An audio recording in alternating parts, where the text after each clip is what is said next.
J'étais transi, chaque expiration un nuage épais qui s'échappait de mes lèvres gercées.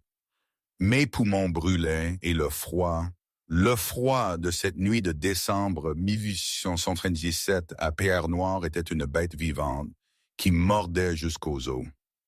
Ça faisait 2 jours et 2 nuits que la tempête faisait rage, hurlant comme une banshee autour de notre petite cabane des Chaumes, la secouant jusqu'à ses fondations vermoulues. 2 jours que Julien était parti.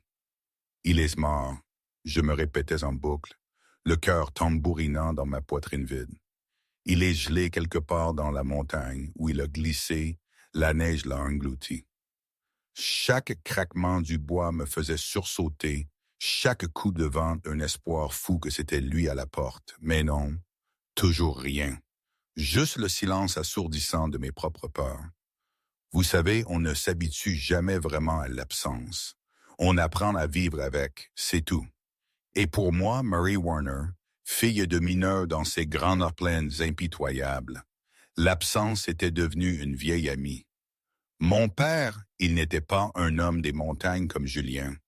Il était un mineur, un rêveur avec des mains d'ouvrier et un cœur fragile.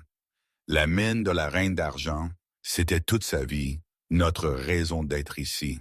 Il est mort il y a 1 an, la jambe brisée dans un éboulement avant que la fièvre ne l'emporte. J'étais seul, totalement seul face à la menace de Guillaume Renard, le plus gros propriétaire de ranch de la vallée, qui voulait ma terre, ma mine. C'est ça qui m'avait poussé à faire l'impensable, il y a quelques mois de ça. Remontons un peu le temps, si vous le voulez bien. C'était un mardi d'août, un soleil à crever les pierres. La chaleur à Pierre-Noire était lourde, écrasante, une chape de plomb sur les toits poussiéreux. Mais ce n'était pas la chaleur qui rendait la foule nerveuse, rassemblée devant le bureau du shérif Pierre Dubois. C'était l'homme enchaîné au poteau d'attache. Julien, ou du moins ce que tout le monde appelait le grizzly du pic de granit, ne ressemblait pas à un homme qui devait être enchaîné. Il ressemblait à quelqu'un qui ignorait poliment la suggestion temporaire de ses fers. Il était massif, ses épaules larges, assez pour bloquer le soleil de midi. Ses cheveux étaient un rideau emmêlé de châtaignier foncé, tombant sur un visage taillé dans le granit même de nos montagnes. Il ne luttait pas, ne criait pas.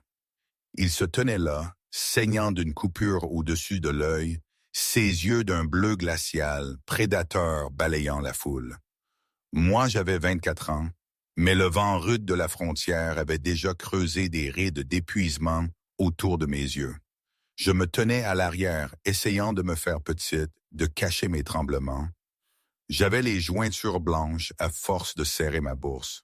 « Allons, du calme, charognard !» aboya le shérif Pierre Dubois, sortant sur le trottoir en bois. Il cracha un jet de jus de tabac qui atterrit dangereusement près de la botte de Julien. Ce dernier n'a même pas scellé. « On a un lot spécial aujourd'hui !» annonça Dubois, s'essuyant la bouche avec sa manche tachée. L'état des montagnes de l'Aigle contre Julien. Eh bien, Julien, il s'est corrigé rapidement parce que personne ne connaissait vraiment son nom. Accusation, vagabondage, ivresse publique, résistance à l'arrestation et mâchoire cassée de l'adjoint Mathieu. Un rire nerveux parcourut la foule. Casser la mâchoire de l'adjoint Mathieu, c'était un fantasme pour la moitié de la ville, mais seul ce Julien l'avait fait. Le juge l'a condamné aux travaux forcés pour payer ses amendes, poursuivit Dubois. 50 $ de dommages et intérêts. Le plus offrant obtiendra sa caution pour 6 mois. 20 $. Silence. Personne n'a dit un mot. Les hommes regardaient leurs bottes, les femmes serraient leurs enfants. Tout le monde connaissait les histoires sur ce grizzly. Il vivait dans une grotte près de la limite des arbres. Il avait tué un puma avec une pierre. Il ne parlait pas parce qu'il avait oublié comment, plus animal comme. « Allons !» grogna Dubois. « Regardez sa taille. Il pourrait labourer mieux qu'une meule. 15 $. Toujours le silence. Guillaume Renard, l'éleveur le plus riche de la vallée, rit de son perchoir sur un étalon. « Shérif, personne n'achète ce diable. Il faudrait nous payer pour le prendre. » Abattez-le et faites des économies au comté. Mon corps martelait mes côtes. Je l'ai regardé, ce Julien. Un instant, son regard a balayé la foule et s'est posé sur le mien. Il n'y avait aucune supplication dans ses yeux, juste un vide immense, terrifiant. Il s'attendait à mourir. Il attendait ça. Je me suis souvenu de la tombe de mon père, encore fraîche et instable sur la colline. Du mine effondré qui lui avait pris sa jambe avant la fièvre. De l'hiver qui approchait, du bois de chauffage vide et des menaces de renard de saisir ma terre si je ne la vendais pas avant la première neige. Je me suis avancé. 3 $, ai-je dit.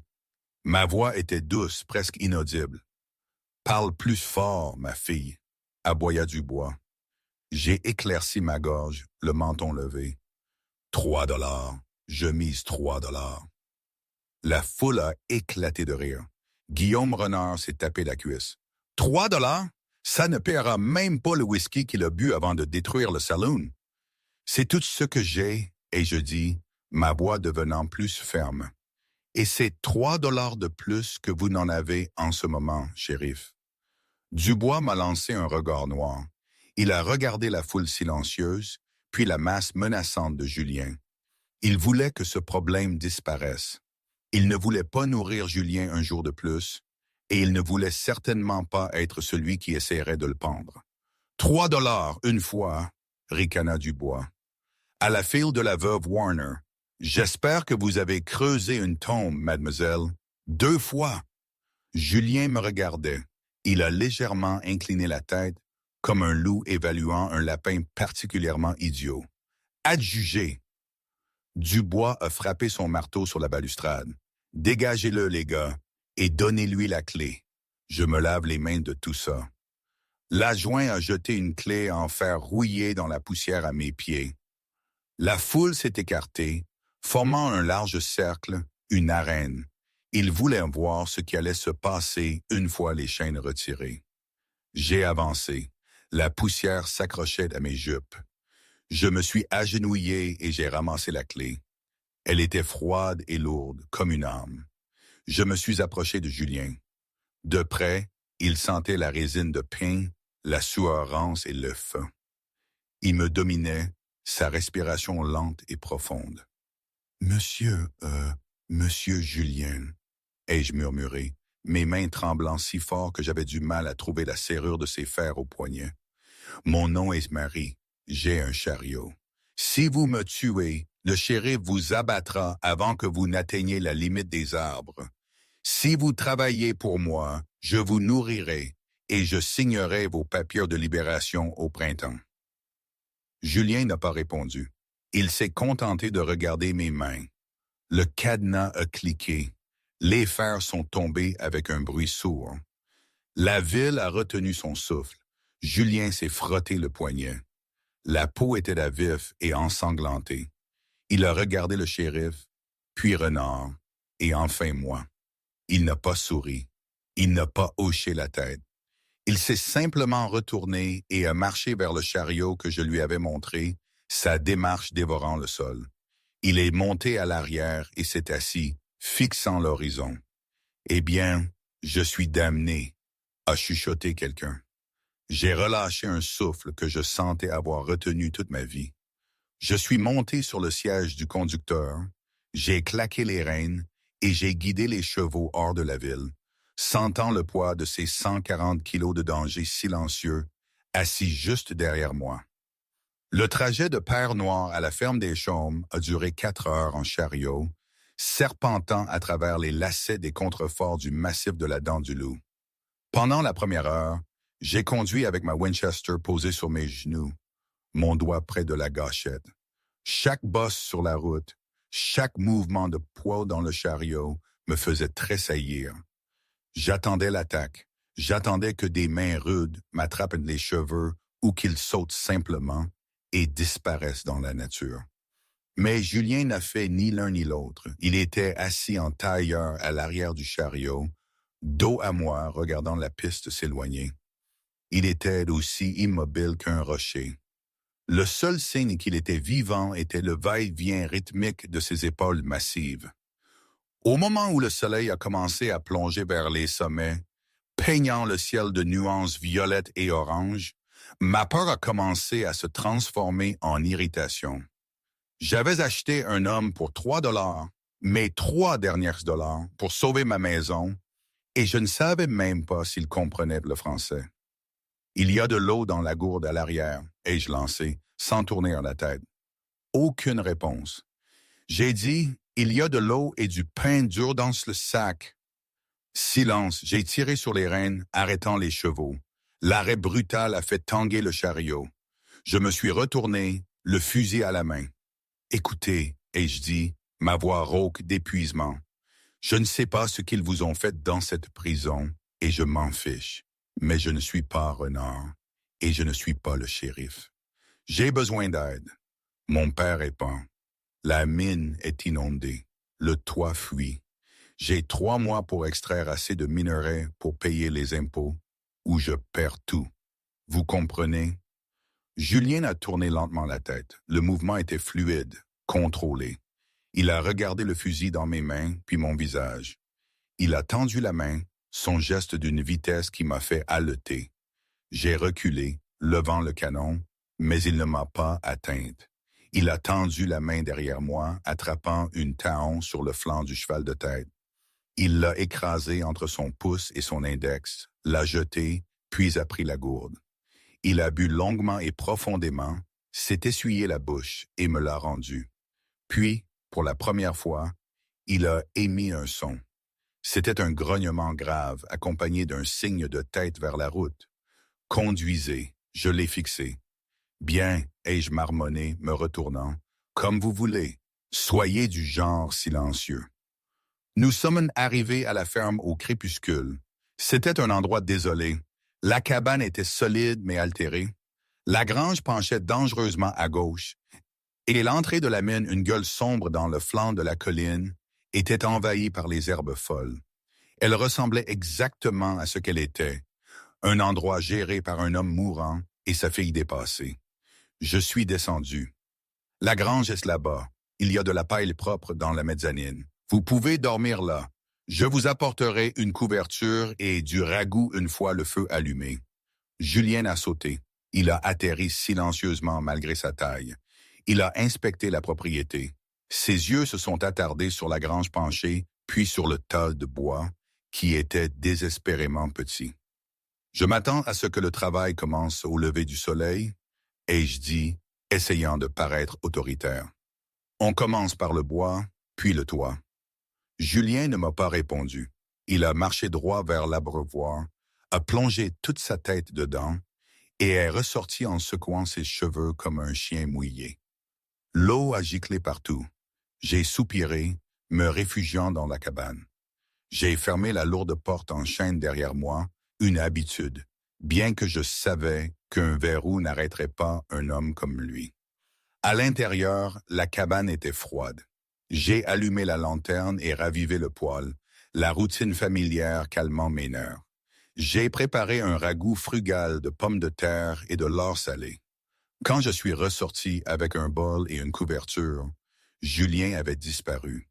La panique est éclatée dans ma poitrine. Monsieur Julien. La cour était vide. La porte de la grange était ouverte. J'ai couru vers la grange, la lanterne projetant des ombres folles sur les murs. Julien, il n'était pas dans la mezzanine. Il n'était pas dans les écuries.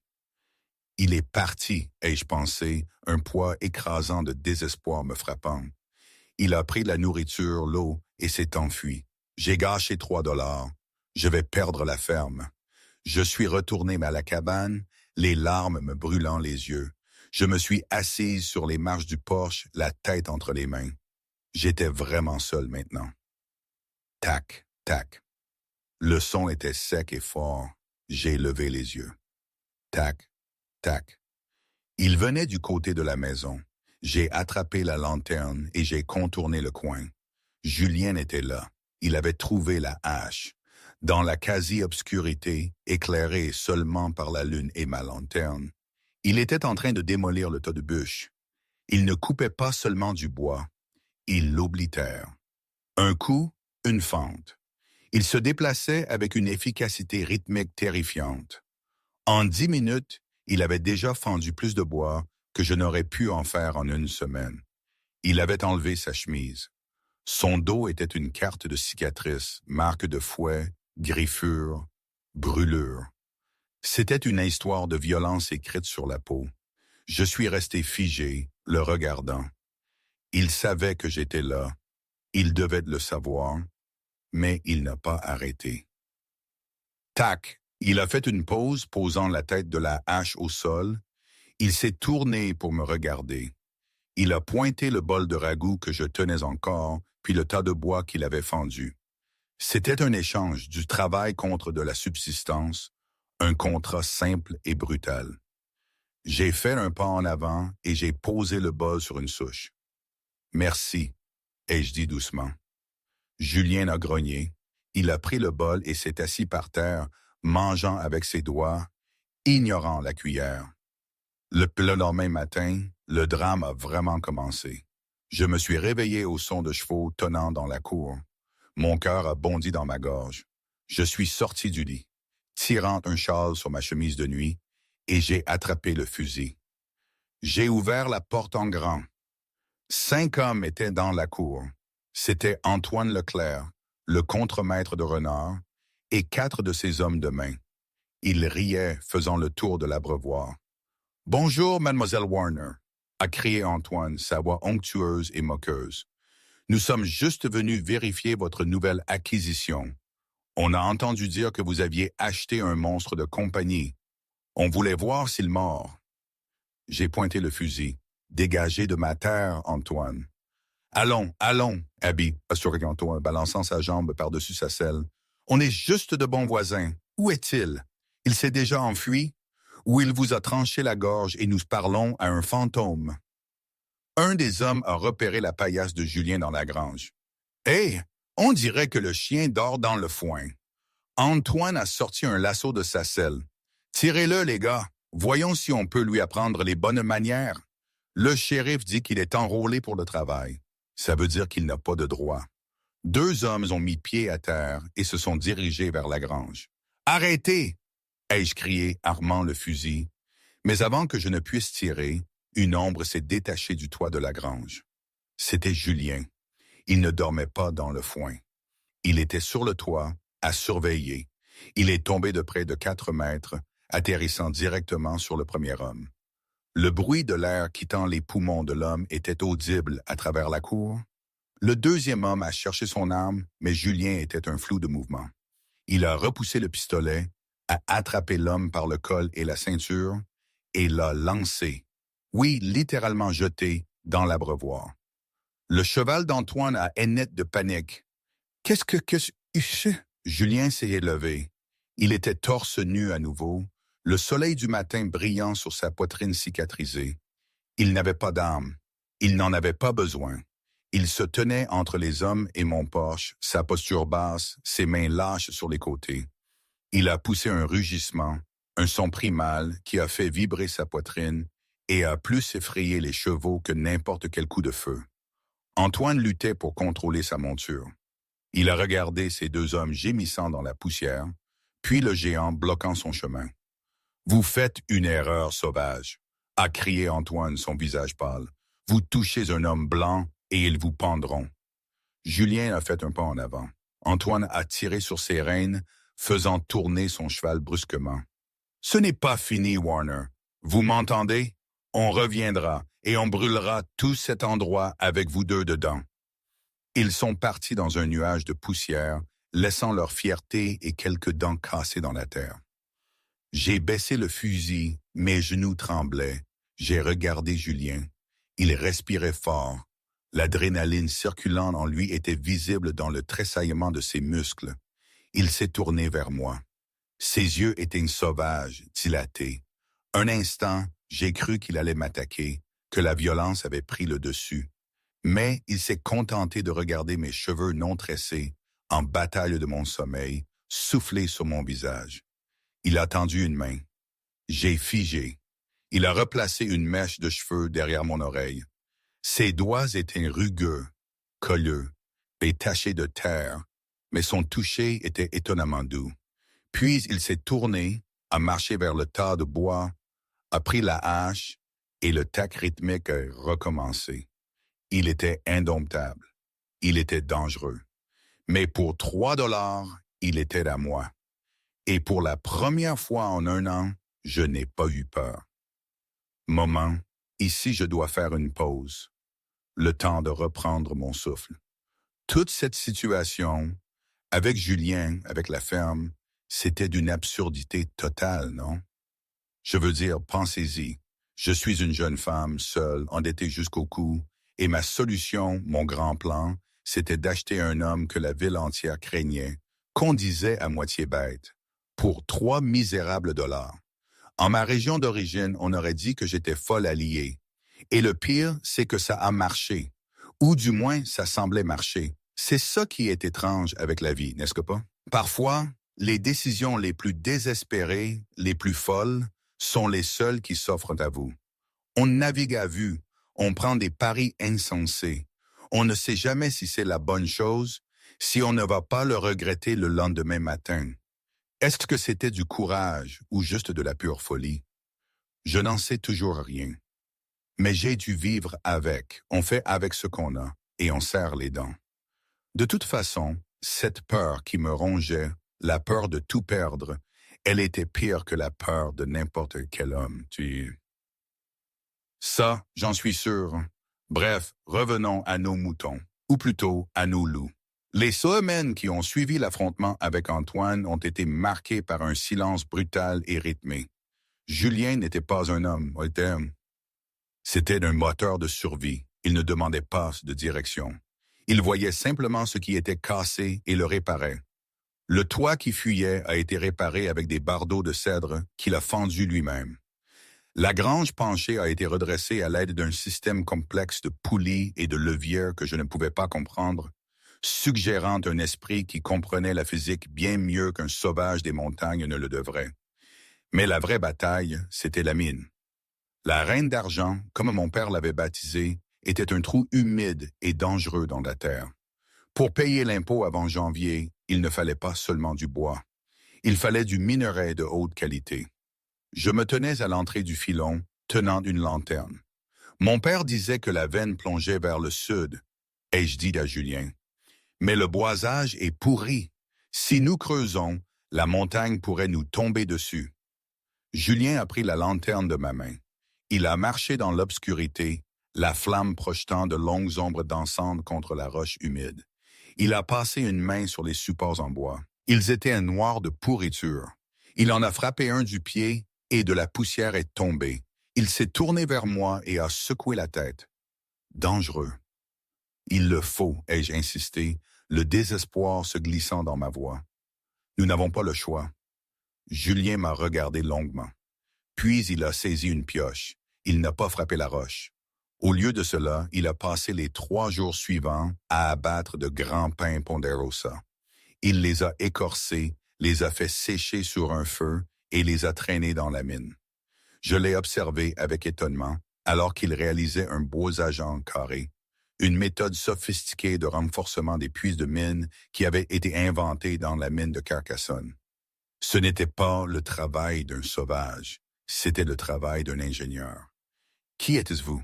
Me suis-je demandé, regardant ses muscles ondulés à la lumière de la lampe, alors qu'il martelait d'un coin en place. À la mi-octobre, nous étions profonds dans la galerie. Le travail était épuisant. Je dégageais les décombres tandis que Julien frappait du double marteau-piqueur, enfonçant des forêts en acier dans le granit. Un après-midi, le son du marteau a changé. Cling, clang, thud. Julien s'est arrêté. Il a laissé tomber le marteau et est tombé à genoux. Il a gratté la roche à main nue. Il s'est tourné vers moi, ses yeux bleus brûlants d'une intensité qui m'a coupé le souffle. Il a désigné la lanterne. Je l'ai rapprochée. Là, au milieu du granit gris, se trouvait une traînée de roches gris noirâtres, scintillantes, de paillettes métalliques ternes. Argentite, du minerai d'argent de haute qualité. Nous l'avons trouvé, ai-je murmuré, des larmes traçant leur chemin à travers la poussière sur mon visage. Oh mon Dieu, Julien, nous l'avons trouvé. Dans l'excitation, j'ai saisi son bras. C'était un geste impulsif. Julien s'est raidi. Il a regardé ma main sur son biceps, puis mon visage souriant. Le pli sévère de sa bouche s'est adouci. Ce n'était pas un sourire, mais la tension de sa mâchoire s'est relâchée. Pendant une seconde fugace, le mur entre nous, le mur de son silence et de ma peur, s'est fissuré. Mais notre victoire fut de courte durée. 2 jours plus tard, je suis allé en ville pour enregistrer le nouveau rapport d'analyse. J'ai marché jusqu'au bureau des titres fonciers, me sentant plus légère que je ne l'avais été depuis des années. Le commis, un homme au visage pincé nommé Henri Laurent, a pris mes papiers. Il les a regardés, puis moi. Je ne peux pas accepter cela, mademoiselle Warner. Pourquoi pas? Il y a une restriction sur l'accès routier, a dit Henri, évitant mon regard. Monsieur Renard a acheté le titre de propriété du chemin d'accès menant à votre concession ce matin. Il a déposé une injonction. Vous ne pouvez pas transporter de minerais sur sa terre sans payer un péage. Un péage? Combien? 90% du rendement. J'ai senti le sang quitter mon visage. C'était un étranglement. Renard ne voulait pas l'argent. Il voulait m'affamer pour pouvoir s'emparer de la monnaie. C'est illégal, ai-je crié. C'est la loi. Une voix a résonné depuis la porte. Guillaume Renard se tenait là, vêtu d'un élégant gilet de soie, fumant d'un cigare. Vous êtes en infraction à chaque fois que vous quittez votre propriété, Marie. Je ne fais que des affaires. Je vais vous dire, vendez-moi la mine maintenant pour 200 $ et je vous laisserai la cabane. Je préférerais la brûler jusqu'aux fondations.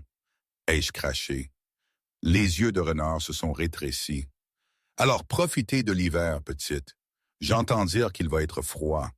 Et dites à votre singe de compagnie que si je le vois sur ma route, je le chasserai comme l'animal qu'il est. Je suis rentré chez moi abasourdi. En arrivant, j'ai trouvé Julien en train de fendre du bois. Je suis descendu du chariot, mes jambes faibles. Je n'avais pas de la force de lui dire. Je me suis juste assise sur les marches du porche et j'ai pleuré. Julien a arrêté de couper. Il a marché vers moi. Il ne m'a pas touché. Il s'est simplement tenu là, une sentinelle silencieuse, projetant une ombre qui bloquait le soleil brûlant. J'ai levé les yeux, mes yeux rouges. Ils ont bloqué la route. Nous avons l'argent, mais nous ne pouvons pas le transporter. Nous sommes piégés. Julien a regardé vers l'horizon où les pics de la dent du loup étaient déjà saupoudrés de blanc. Il a regardé la mine puis le chariot. Il a marché jusqu'au chariot et dételé les chevaux et leur a frappé la croupe, les envoyant dans l'enclos. Puis il a marché jusqu'à l'abri et a sorti une paire de vieilles raquettes à neige et un lourd cadre de portage. Il a pointé les montagnes. Par la route, le col. C'est du suicide, ai-je murmuré. Le col est à 2500 mètres d'altitude. Ce sont des sentiers de chèvres et des falaises. Julien a tapoté sa poitrine. Puis il a pointé les sacs de minerais. Il allait transporter le minerai sur son dos par-dessus la montagne, contournant entièrement la terre de Renard pour atteindre la gare d'Argentonne. C'était une randonnée de 65 kilomètres à travers l'enfer. Vous ne pouvez pas, ai-je dit, il n'a pas discuté. Il a juste commencé à faire ses bagages. Et c'est ainsi qu'on en est revenu à ce que je vous racontais au début, le 24 novembre. La neige est arrivée tôt et avec force. Julien avait fait 3 allers-retours par la montagne en 2 semaines. Chaque fois qu'il revenait, il paraissait plus décharné, sa peau grise d'épuisement, mais avec une bourse de pièces d'or de la fonderie d'Argentonne. C'était suffisant pour acheter de la nourriture, mais pas encore assez pour payer la totalité de la dette. Il leur fallait encore 2 voyages. Pour le 4e voyage, le ciel est devenu d'un violet contusionné. La température a chuté de 20 degrés en 1 heure. Ne partez pas, ai-je supplié, serrant mon châle. Le vent hurlait déjà autour des combles de la cabane. Julien, s'il vous plaît, c'est un blizzard. Julien se tenait près de la porte, le lourd sac de minerai d'argent attaché à son dos. Il a regardé le calendrier sur le mur. 20 novembre. Le temps était compté. Il a ouvert la porte et a disparu dans le voile blanc. Pendant 2 jours, la tempête a fait rage. Le vent criait comme une banshee, secouant la cabane jusqu'à ses fondations. Je parcourais le sol de long en large, incapable de dormir, incapable de manger. Chaque craquement du bois ressemblait à un pas. Je l'avais cru mort et j'avais recommencé à pleurer. Puis, le matin du 3e jour, le vent s'est tu. Le silence qui a suivi était assourdissant. J'ai enfilé mon manteau et j'ai lutté à travers les congères jusqu'à la taille pour atteindre la grange, vide. J'ai scruté la limite des arbres. Rien d'autre que du blanc. Puis je l'ai vu, une forme sombre, rampant dans la neige près du lit du ruisseau. Julien. J'ai attrapé la luge et j'ai couru, tombant et me débattant dans les congères. Il était à 4 pattes. Le sac était toujours sur son dos. Il était revenu, mais à un coup terrible. Son visage était gelé, ses lèvres bleues. Une déchirure dentelée dans son pantalon montrait qu'une roche ou un loup avait entaillé sa cuisse. Le sang avait gelé en noir sur le tissu. « Je vous tiens !» ai-je grogné, le roulant sur la luge. Il était d'un poids mort, brûlant de fièvre. Il m'a fallu 1 heure pour le traîner dans la cabane. Je lui ai coupé ses vêtements, horrifié par les dégâts. Son corps était un désastre de contusion et de froid. J'ai ravivé le feu jusqu'à ce que le poêle en fer rougeoie. J'ai chauffé des pierres, les ai enveloppées dans de la flanelle et les ai placées autour de lui. Pendant 3 nuits, Julien a brûlé. Il se tournait et se retournait, se débattant contre les couvertures. Et pour la première fois, il n'était pas silencieux. « Tenez la ligne » a-t-il râlé, sa voix comme du gravier qui grince. « Kevin, ne les laissez pas nous déborder. » J'ai figé, tenant un chiffon humide sur son front. « Kevin, le village. »« Oh !» Julien a gémi, des larmes coulant de ses yeux fermés. « Posse de femme, arrêtez de tirer, j'ai ordonné d'arrêter. » Il a crié alors un son brut, agonisant qui m'a fait sursauter. J'ai dit d'arrêter. Il n'était pas seulement un homme des montagnes. Il était un soldat et il revivait un massacre. Je suis resté à ses côtés, rafraîchissant son front, lui murmurant de douces paroles pour le calmer. J'ai vu l'homme sous les cicatrices, la culpabilité qui l'avait poussé au silence. Il n'avait pas perdu sa voix. Il l'avait emprisonné en guise de punition. Le matin du 4e jour, la fièvre a cassé. Je somnolais dans le fauteuil à bascule, mes cheveux lâches et emmêlés, tombant sur mon visage. Je me suis réveillé avec la sensation de quelque chose qui frôlait mon cuir chevelu. J'ai ouvert les yeux. Julien était réveillé. Il était faible, appuyé sur un coude. Sa main tremblait dans ses tirants. Il ne me repoussait pas. Il ne signalait pas qu'il voulait manger. Ses doigts rugueux et cailleux me peignaient doucement les cheveux. J'ai retenu mon souffle, craignant que si je bougeais, le charme ne se rompe. Les yeux de Julien étaient clairs maintenant. La glace bleue s'était fondue en quelque chose de plus doux, d'incroyablement triste et tendre. Lentement, méthodiquement, il a commencé à me tresser les cheveux. Il a séparé les mèches avec une dextérité surprenante, dessus, dessous, dessus.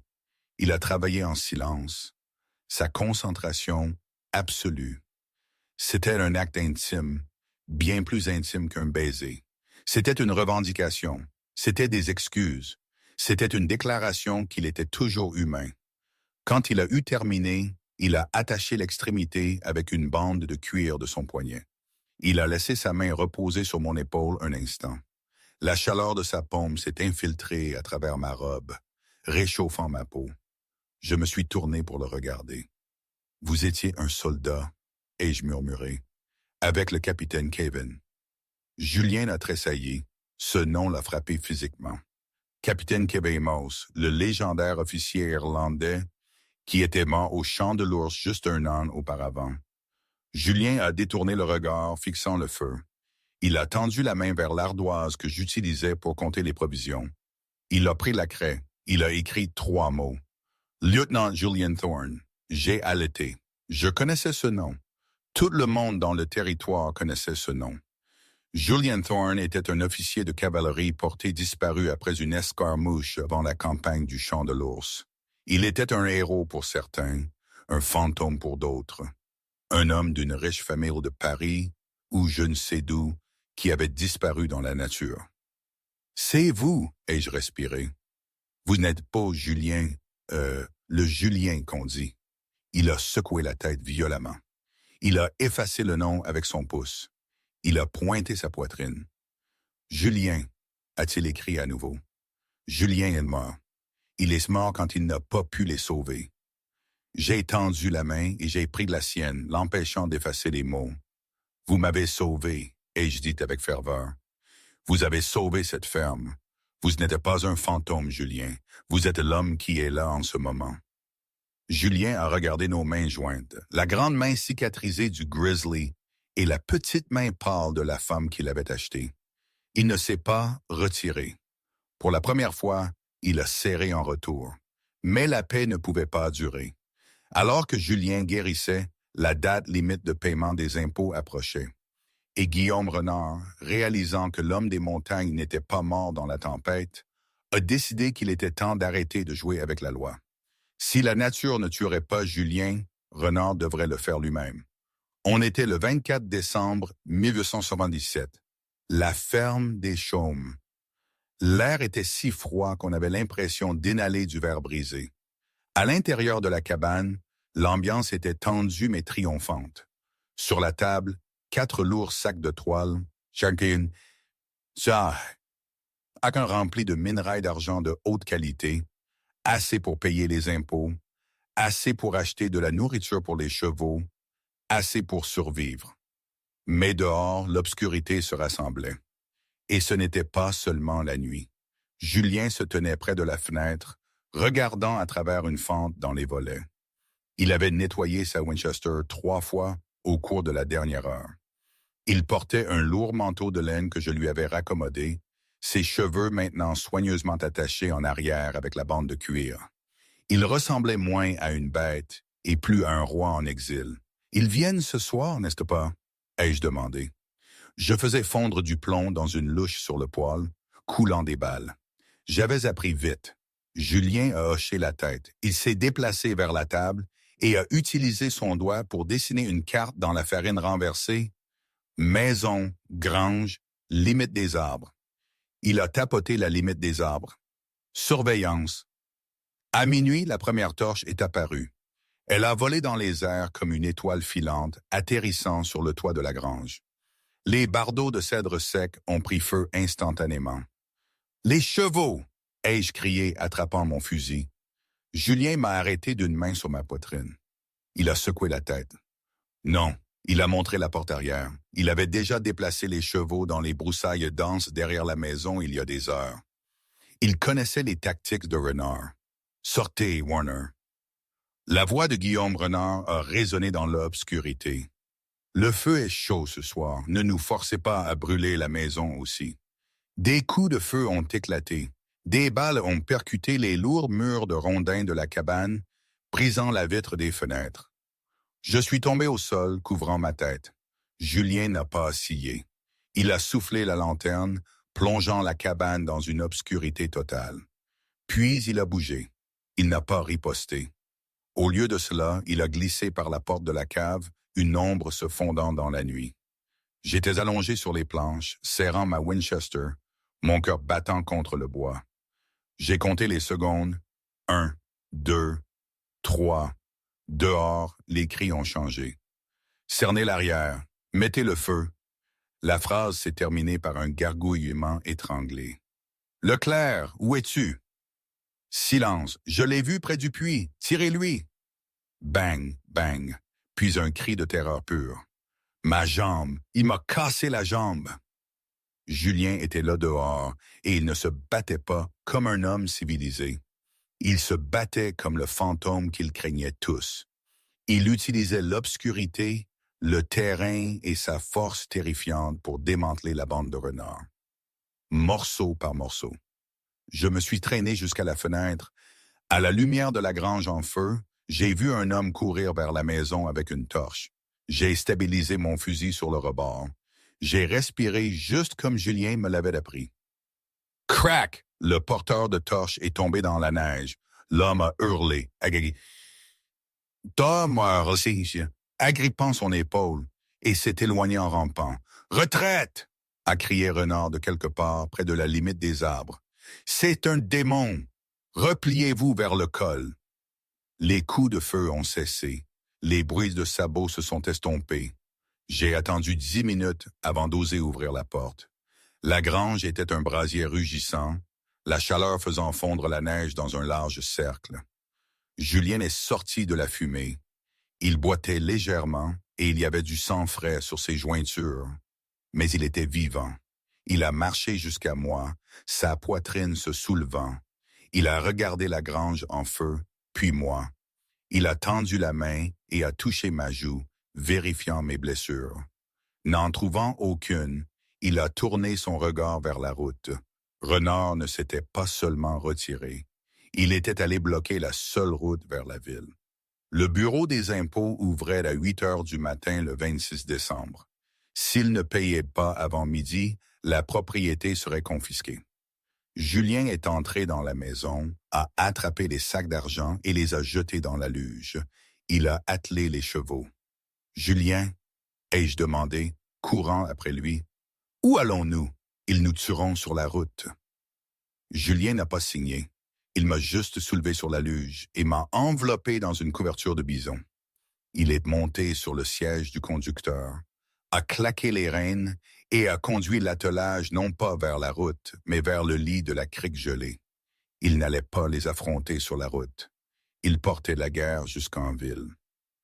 Parfois, quand je ne pouvais pas dormir la nuit, je pensais à mon père, à la façon dont il disait toujours « Ne fais confiance à personne qui semble trop beau pour être vrai ». Il parlait des colporteurs sur le marché, mais maintenant, je le comprenais différemment. Le château, les promesses, tout semblait trop beau, trop parfait, et la perfection n'existe pas. Ça, je l'avais appris. Ces moments de répit, ces petites victoires, étaient toujours suivis par la prochaine épreuve. C'était la vie sur ces terres, un cycle constant de lutte. Et je savais que cette course contre la montre pour les taxes n'allait pas être différente. C'était le 26 décembre 1877. La ville de Père-Noir avait la gueule de bois de Noël. Les rues étaient calmes, à l'exception du vent qui agitait les enseignes. À 7h45, une luge cabossée par la glace et la boue a glissé sur la grande rue. Julien a mené les chevaux à vive allure. Il ressemblait à un cauchemar, taché de suie, épuisé, ses yeux brûlants d'un feu froid. J'étais assise à côté de lui, serrant le sac d'argent comme une bouée de sauvetage. Nous nous sommes arrêtés devant le bureau des titres fonciers. « Prenez le reçu », a râlé Julien. Sa voix était rauque, peu utilisée, mais assez claire. J'ai sauté, mais avant que je ne puisse atteindre la porte, une rangée d'hommes est sortie de l'allée. C'était Renard, le shérif du bois, et 6 adjoints avec des fusils de chasse pointés. « Arrêtez-vous là !» a crié le shérif du bois. « Julien, vous êtes en état d'arrestation pour tentative de meurtre sur Antoine Leclerc et incendie criminel. »« Incendie criminel !» ai-je crié. « Ils ont brûlé notre grange. »« Leclerc dit que c'est vous qui l'avez allumé pour le piéger ?» a dit Renard, s'avançant avec un sourire suffisant. « Et cet animal a cassé la jambe de Leclerc à 3 endroits. C'est une agression sur un citoyen. Shérif, arrêtez-le. »« Descendez, Julien, » a ordonné Dubois, « ou nous vous abattons. » Julien s'est levé dans la luge. Il n'a pas levé les mains. Il a regardé le shérif, puis la foule qui se rassemblait sur les trottoirs. « Vous ne m'arrêterez pas, » a dit Julien. Sa voix était plus forte cette fois, résonnant sur les devantures en bois. La ville a haleté. Le muet avait parlé. « Et pourquoi ça? » a ricané Renard. « Parce que vous êtes un monstre? Parce que... Une nouvelle voix a percé la tension. « Vous n'arrêtez pas un officier décoré de la cavalerie des États-Unis sans cour martiale. » La foule s'est écartée. Un homme en long manteau est descendu du porche de l'hôtel. Il était plus âgé, avec des cheveux gris acier et une allure d'autorité. Il portait une étoile d'argent sur sa poitrine. Maréchal Rémy Mauss. Renard a ri. « Officier, ce vagabond, il a été vendu pour 3 $. Le maréchal Mauss marchait dans la rue, ses yeux rivés sur Julien. Il s'est arrêté à 3 mètres. Il a regardé la cicatrice au-dessus de l'œil de Julien, la façon dont il se tenait, la façon dont il tenait les rênes. « Cela fait longtemps, lieutenant, » a dit Mauss doucement. Julien a regardé le maréchal. Il a lentement redressé sa posture, claquant ses talons. Même sur la luge instable, il a porté sa main à son front dans un salut net et précis. « Maréchal, » a dit Julien. Un murmure a parcouru la foule. « Cet homme, » a dit Mauss au shérif et à la foule, « est le lieutenant Julien Thorne de la 7e cavalerie. Il a été porté disparu au combat près du champ de l'Ours. Le département de la guerre le cherche depuis 18 mois. Ce n'est pas un vagabond, c'est un héros de guerre. » Le silence était absolu. Le visage de Guillaume Renard est devenu de la couleur du lait caillé. « Que c'est impossible, » a balbutié Renard. « C'est un sauvage. C'est un homme qui a survécu à l'enfer. » ai-je dit, me tenant aux côtés de Julien. J'ai pris sa main, entrelaçant mes doigts avec les siens. Et c'est l'homme qui m'a sauvé la vie. Nous avons l'argent, shérif. Nous payons les impôts. J'ai dépassé les adjoints stupéfaits et j'ai claqué le sac d'argent sur le bureau du commis. Comptez-le, ai-je exigé. Dehors, Renard a tenté une dernière manœuvre désespérée. Il a cherché son pistolet. C'est un déserteur. Je vais le tuer moi-même. Avant que l'arme de Renard ne quitte son étui, Julien avait tiré sa Winchester de la luge. Il n'a pas tiré. Il a simplement chambré une cartouche avec un bruit qui a claqué comme un fouet. Le maréchal Mauss avait son Colt sorti et pointé sur la tête de Renard. « Laissez tomber, Guillaume, à moins que vous ne vouliez être pendu pour avoir attaqué un officier fédéral. » Renard a laissé tomber son arme. Elle a frappé la terre avec un bruit sourd. Le shérif, sentant le changement de vent, a rapidement rengainé son arme. « Eh bien, » a balbutié Dubois, « il semble qu'il y ait eu un malentendu. Monsieur, Lieutenant Thorne, vous êtes libre de partir. » Julien n'a pas regardé le shérif. Il m'a regardé, moi, qui me tenais dans l'embrasure de la porte du bureau, tenant le reçu. Je souriais, des larmes coulant sur mon visage. Il a sauté de la luge et a marché vers moi. La foule, le maréchal, Renard. Tout a disparu. « Vous avez payé ?» a-t-il demandé. « Payé en totalité. » ai-je dit. « La montagne est à nous. » Julien a hoché la tête. Il a regardé la tresse dans mes cheveux, celle qu'il avait faite. Puis, devant toute la ville, devant les hommes qui l'avaient raillé et la femme qui l'avait sauvé, la bête indomptable s'est agenouillée sur un genou. Il a pris ma main et y a pressé son front. « Non, Marie, » a-t-il dit, sa voix chargée d'émotion. « La montagne est à vous. Je suis juste l'homme qui vient avec elle. » 3 ans plus tard, le printemps est arrivé doucement cette année-là. Les montagnes de la Dent du Loup, généralement piquées de givre jusqu'en mai, ont cédé tôt à un vent chaud qui sentait la sève de pin et la terre humide. La vallée sous le domaine des Chaumes avait changé. Là où il n'y avait autrefois qu'une piste boueuse et un sentiment de perdition imminente, il y avait maintenant une route élargie renforcée de gravier, animée de chariots transportant du bois et du minerai. Sur la crête, la ferme elle-même s'était transformée. La grange penchée qui avait brûlé en cette terrifiante veille de Noël avait disparu. À sa place se dressait une structure massive de rondins écorcés et de pierres, construite pour résister à une avalanche. La cabane s'était également agrandie, avec une nouvelle aile ajoutée du côté sud et un large porche qui l'entourait entièrement, offrant une vue sur la vallée qui commandait le respect. Ce n'était plus seulement une mine, c'était la compagnie minière de la Reine d'Argent, et elle employait 20 hommes. C'étaient des travailleurs honnêtes, pas les vagabonds désespérés que j'engageais autrefois. Ils vivaient dans un dortoir près du ruisseau, payés des salaires équitables par une femme qui savait ce que c'était que de compter chaque sou. J'étais assise sur le porche, le grand livre ouvert sur mes genoux. Je ne luttais plus pour survivre, mais l'habitude de la vigilance demeurait. Je portais une robe en calicot bleu, un tissu plus fin que ce que je possédais auparavant, mais de coupe simple. Mes mains étaient toujours rugueuses, mes yeux toujours vifs. J'ai levé les yeux alors qu'une ombre tombait sur ma page. Julien se tenait là. Il avait changé. Pourtant, il n'avait pas changé. Il avait pris de l'ampleur au cours des 3 dernières années, l'aspect émacié et affamé du bagnard, remplacé par la force solide de chaîne d'un homme en paix. Il portait une chemise de flanelle propre, les manches retroussées pour révéler les cicatrices qui mappaient encore ses avant-bras. Sa barbe était taillée, bien qu'il refusait toujours de porter les cols raides des citadins.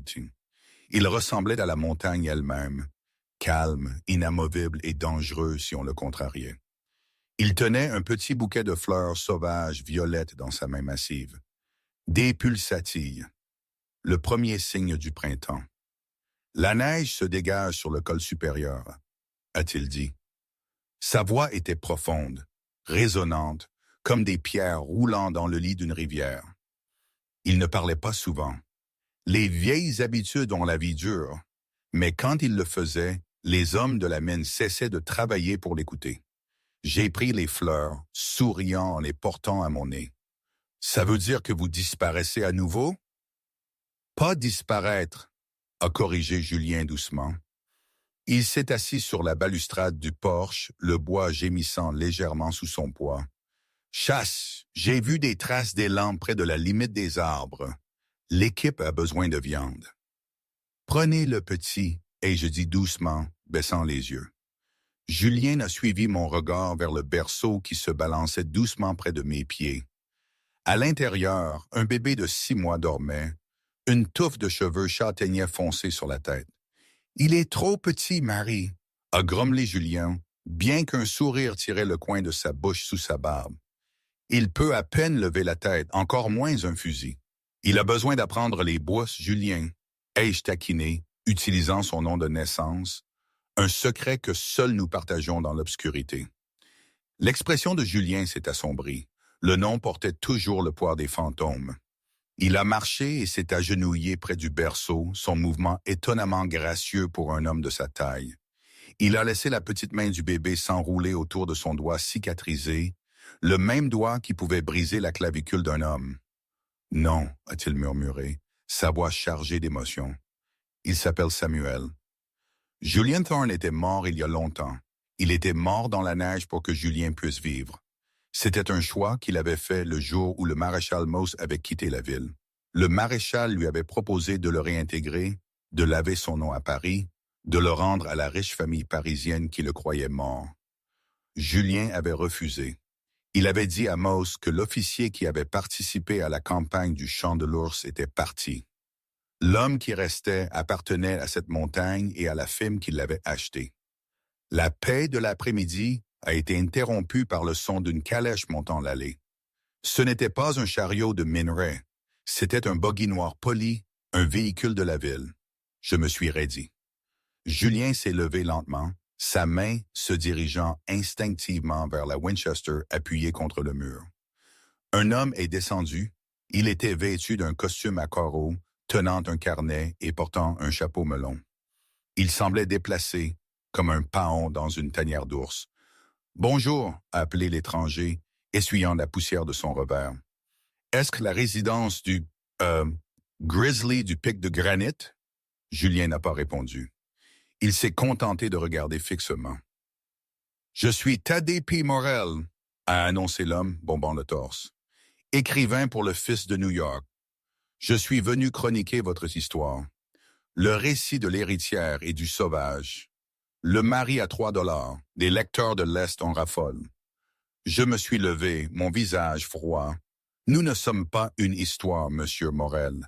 Nous sommes des citoyens privés. Oh, allons! Morel est monté sur le porche, ignorant la tension irradiante de Julien. Guillaume Renard est dans une prison fédérale à Mellon, racontant à quiconque veut l'entendre que vous, monsieur, êtes un déserteur et un meurtrier. Je veux vous donner une chance de laver votre nom.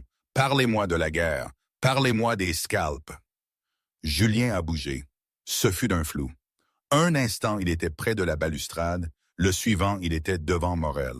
Il n'a pas frappé l'homme, il a simplement tendu la main, a saisi les revers du costume coûteux de l'écrivain et l'a soulevé du sol jusqu'à ce que ses chaussures en cuir verni pendent à 15 centimètres dans les airs. Morel a couiné, laissant tomber son carnet. Julien a rapproché son visage de celui de l'écrivain. Ses yeux bleus étaient comme des éclats de glace glaciaire. « Vous voulez une histoire ?» a chuchoté Julien. Le son était plus terrifiant qu'un cri. « Écrivez ceci. Un homme est venu ici chercher des fantômes. Il a trouvé une famille.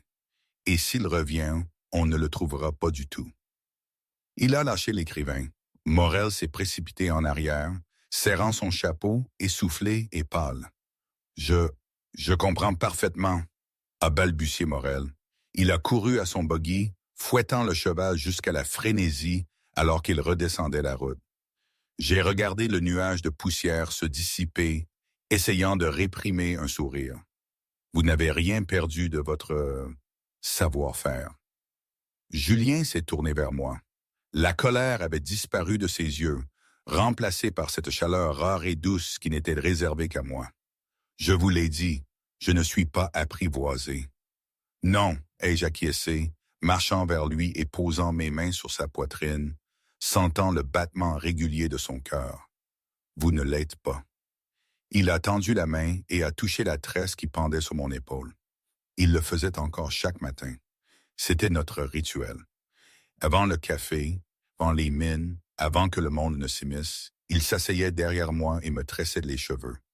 C'était un rappel de la fièvre, de la neige et du silence qui nous avait sauvés tous les deux. C'était sa façon de dire « Je suis là, je suis à vous ». Julien s'est penché, posant son front contre le mien. « Je ne suis pas apprivoisé », a-t-il répété doucement.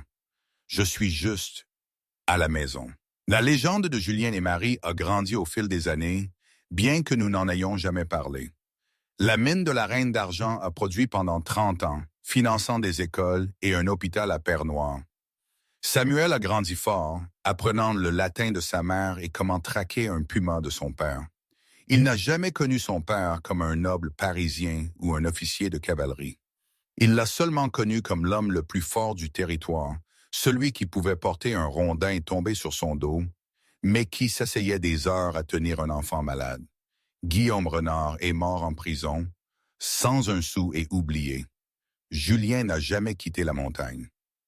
Quand il est finalement décédé 40 ans plus tard, nous avons trouvé une vieille médaille de cavalerie usée dans une boîte verrouillée sous les planches du sol, enveloppée dans un reçu qui disait « Vendu un ouvrier, $3. » Je l'ai enterré avec lui. C'était la seule dette que nous ayons jamais gardée. Et c'est la vraie légende inédite du grizzly du pic de granit. L'histoire est souvent décrite par les vainqueurs, mais dans le cas de Julien et Marie, elle a été écrite par les survivants. Ils ont bâti une dynastie non pas sur l'argent qu'ils ont extrait de la terre, mais sur le lien inébranlable formé dans l'hiver le plus sombre de 1877. C'est un rappel que parfois, la valeur d'une personne n'est pas déterminée par son passé, son rang ou les chaînes qu'elle porte, mais par la seule personne qui est prête à tout miser sur elle. Marie a misé ses 3 derniers dollars sur un homme que le monde avait rejeté, et en retour, elle a eu un roi. Quelle aventure, n'est-ce pas? On ne sait jamais ce que la vie nous réserve, même après toutes ces années. La confiance, c'est quelque chose de fragile. On la construit brique par brique, mais on la perd en un instant. Est-ce que Julien a eu raison de taire son passé de Julien Thorne? Aurait-il dû réclamer son statut? Et vous, qu'auriez-vous fait à ma place ce jour-là à l'enchère? C'est le genre de question qui reste. La vie n'est pas un roman où tout est clair à la fin. Parfois, le chemin le plus tortueux est le seul qui mène à ce qui ressemble le plus à un foyer. Et c'est